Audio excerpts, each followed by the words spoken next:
Hello friends, welcome to my YouTube channel. तो पिलाମାନେ finally तुमର ସିଟିର रेजल्ट बाहरी सारानी, स्कोर कार्ड बाहरी सारानी। तो जो जो पिलाମାନେ तुमର सिटी एंट्रांस एग्जाम ଦେଇଥିଲ तुमର स्कोर कार्ड ଏବେ ଚେକ୍ କରିପାରିବ। तो भिडियोटी स्टार्ट କରିବା ପୂର୍ବରୁ ଯେଉଁମାନେ ବି ପ୍ରଥମ ଥର ପାଇଁ ମୋ ଚ୍ୟାନେଲଟିକୁ ଆସିଛ ଚ୍ୟାନେଲଟିକୁ ସବସ୍କ୍ରାଇବ୍ କର, ଲାଇକ୍ କର ଏବଂ ସେୟାର କର। तुम ସାଙ୍ଗମାନଙ୍କୁ ମଧ୍ୟ ସେୟାର କର ଯେଉଁ ପିଲାମାନେ सिटी एंट्रांस रो रिजल्ट पे वेट करते। ठीक अच्छे पिलाମାନେ।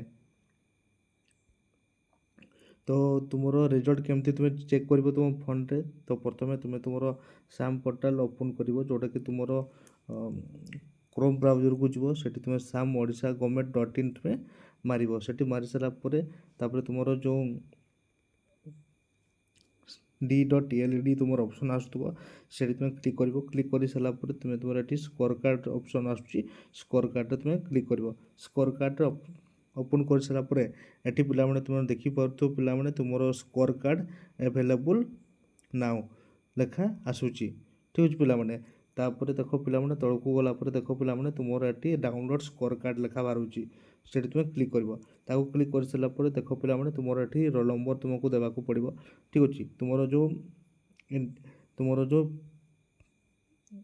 कैंडिडेट तुमर जो प्रोफाइल जोड़ा थिला तुम जोड़ा प्रिंट आउट कर एप्लिकेशन फॉर्म से एप्लिकेशन फॉर्म रे देखिबो तुम रोल नंबर लिखाई थो।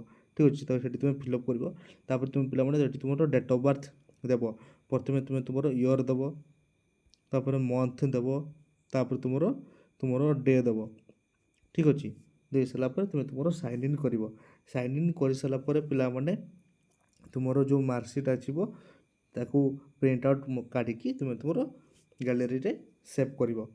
ठीक अच्छे पिलाने तापर तुमर 1 वीक पर ठीक अच्छे पिलाने तुम तो यहाँ रिजल्ट तो बाहरी गला रिजल्ट पाईगल नॉर्मलाइजेशन पर तुम यहाँ हूँ तुम फाइनाल मार्क तुम पाईगल आ जो पिलाने भल मार्क रखीच तो आशा करी समस्ते जमी तुम मेरिट लिस्ट भल मार्क जो मानकर रही से आशा करी तुम गवर्नमेंट कॉलेज रे जमती जेकोसी गवर्नमेंट कॉलेज रे हो तुम तुम एडमिशन जमती हो जाओ। ठीक अच्छे पिलाने आउ जो पिला मानकर भी भल मार्क रही नॉर्मलाइजेशन पर आफ्टर नॉर्मलाइजेशन पर तो मत दया करके कमेंट बॉक्स रे निज मार्क मत टे जनाओ। ठीक अच्छे मार्क जनइले कौन हे ना जो जो पिलामानकर SC ST कैटेगरी आउ SC BC कैटेगरी। ठीक अच्छे पिलामाने SC ST जनरल कैटेगरी समस्तंकर मार्क मु देखी सारापर गोटे मु नेक्स्ट वीडियो गोटे बनइबी। ठीक अच्छे नेक्स्ट वीडियो बनइले कौन हे माने जोटा कि तुम जो मार्क तुम रखी से मार्क को मु चेक करी देखी गोटे कट मार्क मु बनइबी। तो एक्सपेक्टेड गोटे कट मार्क जोटा तुम आसो समस्त से हिसाब से जे गोटे सेफ स्कोर तुम रे तुम तुम्हें भावु जे आमर हेब न हम फास्ट मेरिट लिस्ट मो ना आसो न आसो तुम प्रथम तो फास्ट गोटे 1 वीक भितर मेरिट लिस्ट आसो मेरिट लिस्ट कौन कौन पिलाने तुम जितकी पिला एग्जाम देते। ठीक अच्छे पिलाने जितकी पिला टोटाल एग्जाम देते सबू पिलामानकर गोटे PDF गोटे आसो।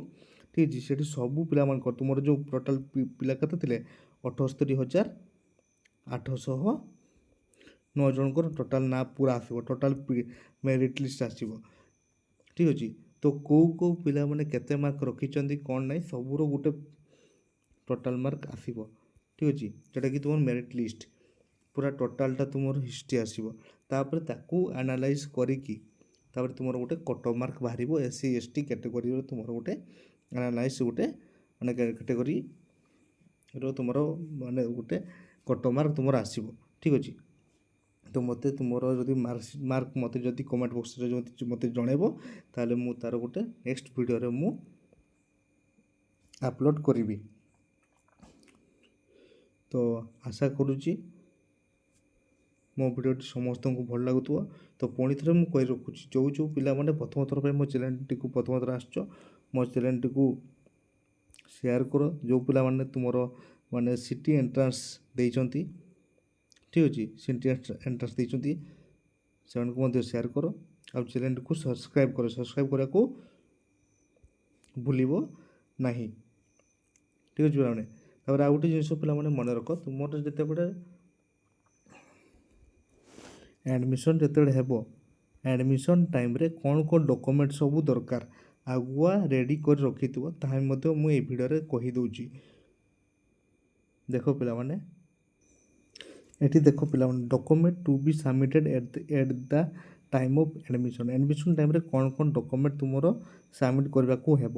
ଏଠି ଦେଖ ପିଲାମାନେ, 1 ନମ୍ବରରେ କ'ଣ ଲେଖା ହେଇଛି, ଡାଉନଲୋଡ଼ ଦ ଅନଲାଇନ୍ ଆପ୍ଲିକେସନ୍ ଫର୍ମ। ଆପ୍ଲିକେସନ୍ ଫର୍ମକୁ ତୁମେ PDF ମାନେ ତାକୁ ପ୍ରିଣ୍ଟ ଆଉଟ୍ କାଢ଼ିବ, ଠିକ୍ ଅଛି, ପ୍ରିଣ୍ଟ ଆଉଟ୍ କାଢ଼ିବ। ତାପରେ ତୁମର ଇଣ୍ଟିମେସନ୍ ଲେଟର୍ ତାକୁ ପ୍ରିଣ୍ଟ ଆଉଟ୍ କାଢ଼ିବ। ତାପରେ ତୁମର all certificate and marksheet in original, ପୁରା ଅରିଜିନାଲ୍ ସାର୍ଟିଫିକେଟ୍ ତୁମେ ତୁମର ନେଇକି ଯିବ, ଯେଉଁଟା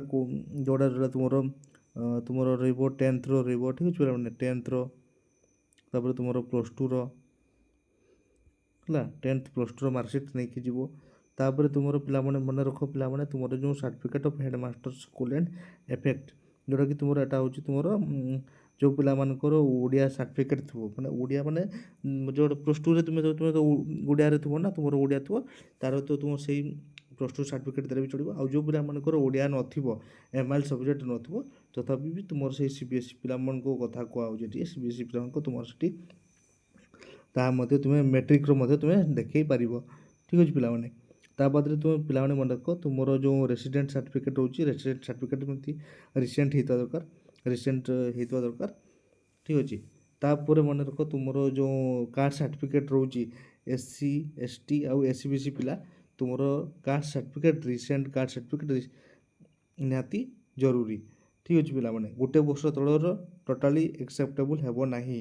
ତାପରେ ପିଲାମାନେ ମନେ ରଖ, ତୁମର ଯେଉଁ OBC ସାର୍ଟିଫିକେଟ୍ ଯଦି ଯେଉଁ ପିଲାମାନଙ୍କର ଯଦି ଦେଇଥିବେ, OBC ସାର୍ଟିଫିକେଟ୍ ଯଦି ଦେଇଥିବ, ତାହେଲେ ତୁମର ଭେରିଫାଇ ଦରକାର ନାହିଁ। ମାନେ OBC ସାର୍ଟିଫିକେଟ୍ ଯଦି ତୁମେ ଦେଇଥିବ, ମାନେ ତୁମ ଦେଇଥିବ, ତାହେଲେ ତୁମର ସେଠି କାଷ୍ଟ ସାର୍ଟିଫିକେଟ୍ ଟୋଟାଲ୍ ଦରକାର ନାହିଁ, ଠିକ୍ ଅଛି। କେବଳ SC ST ଆଉ SBC ପିଲାମାନଙ୍କର କାଷ୍ଟ ସାର୍ଟିଫିକେଟ୍ ହିଁ କେବଳ ଭେରିଫାଇ ହେବ। ଆଉ ଜେନେରାଲ୍ ପିଲାମାନେ ଯେଉଁମାନେ ଆପ୍ଲାଏ କରିଥିବେ, ତ ଜେନେରାଲ୍ ପିଲାମାନଙ୍କ ପାଇଁ ଯେଉଁ କାଟେଗୋରୀ ଯଦି ଦେଇଥିବେ, ତାଙ୍କ ପାଇଁ କାଷ୍ଟ ସାର୍ଟିଫିକେଟ୍ ଜରୁରୀ ନୁହଁ, ତ ଦରକାର ନାହିଁ, ଠିକ୍ ଅଛି ପିଲାମାନେ। ତ ତାପରେ ମନେ ରଖ ପିଲାମାନେ, ତାପରେ ତୁମର ଯେଉଁ ଆଡ଼ମିସନ୍ ଫି ଯେଉଁଟା ରହିବ, ଆଡ଼ମିସନ୍ ଟାଇମ୍ରେ ତୁମର 2800 ଟଙ୍କା ରହୁଛି, 2800 ଟଙ୍କା ତୁମେ କ୍ୟାସ୍ ଦେବ, ଠିକ୍ ଅଛି। ତାପରେ ଦେଖ ପିଲାମାନେ, ଯେଉଁ ତୁମର ଥମ୍ପସନ୍ ଓମେନ୍ସ ଟ୍ରେନିଂ ସ୍କୁଲ୍ ଯେଉଁଟା ରହୁଛି, ତା'ର 18,512 ଟଙ୍କା ରହୁଛି ଆଡ଼ମିସନ୍ ଫି, ଠିକ୍ ଅଛି। ତାପରେ ଦେଖ ପିଲାମାନେ, ତୁମର ଯେଉଁ ଅରିଜିନାଲ୍ CLC ରହୁଛି, ତାହା ମଧ୍ୟ ତୁମେ ଦେବ, ଅରିଜିନାଲ୍ CLC। ତାପରେ ତୁମର କଣ୍ଡକ୍ଟ ସାର୍ଟିଫିକେଟ୍ ଅରିଜିନାଲ୍ ତାକୁ ଦେବ। ତା'ର ପାସପୋର୍ଟ ସାଇଜ୍ ଫଟୋ 2ଟା ରଖିଥିବ, ଠିକ୍ ଅଛି ପିଲାମାନେ। ତ ଆଉ କିଛି ଯଦି କିଛି ବି ଯଦି ଡାଉଟ୍ ଯଦି ରହିଥିବ, ତାହେଲେ ମୋତେ କମେଣ୍ଟ ସେକ୍ସନ୍ରେ ମୋତେ କହିବ। ତ ତା'ର ଯାହା ବି କିଛି ତୁମର କମେଣ୍ଟ ମୋତେ ଜଣାଇବ, ସେଇ କମେଣ୍ଟରେ ମୁଁ ତୁମର ଡାଉଟ୍କୁ କ୍ଲିୟର୍ କରିବା ପାଇଁ ଚେଷ୍ଟା କରିବି କମେଣ୍ଟ ମାଧ୍ୟମରେ। ଆଉ ଯାହା ବି ଡାଉଟ୍ ଯଦି ରହୁଛି, ତାହେଲେ ତୁମେ PDFଟାକୁ ବି ମୋତେ ଦେଖିପାରିବ। ତୁମର ସାମ୍ ପୋର୍ଟାଲରେ PDF ଅଛି, ତାକୁ ମଧ୍ୟ ତୁମେ ଡାଉନଲୋଡ଼୍ କରିକି ଦେଖିପାରିବ। ନହେଲେ ମୁଁ PDFଟାକୁ ମୋ ଡେସ୍କ୍ରିପ୍ସନ୍ରେ ଲିଙ୍କ୍ ଦେଇଦେଇଥିବି, ତାକୁ ତୁମେ ଯାଇକି ଡାଉନଲୋଡ଼୍ କରିକି ମଧ୍ୟ ଦେଖିପାରିବ। ତ ଆଶା କରୁଛି ଭିଡ଼ିଓଟି ସମସ୍ତଙ୍କୁ ଭଲ ଲାଗୁଥିବ। ଜୟ ଜଗନ୍ନାଥ।